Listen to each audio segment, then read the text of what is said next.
This tutorial shows you how to import your client's financial data from Xero. So the first step is to make sure that you're in My Clients and you selected your client, and then you've selected an individual or a member of the client group.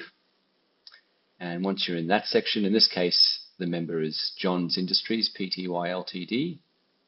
It's a company. We're then going to go ahead and just select the Import Your Financials from Xero icon, which is in the top right-hand side of your screen.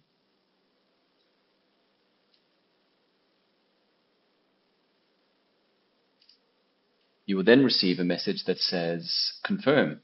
Do you wish to import your Xero financials for the financial year?" Please note that if you press yes, you'll be redirected to Xero.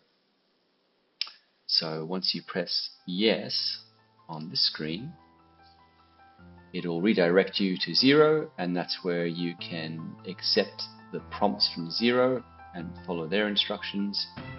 And it's as simple as that. You bring your data for that specific member of the client group directly into our software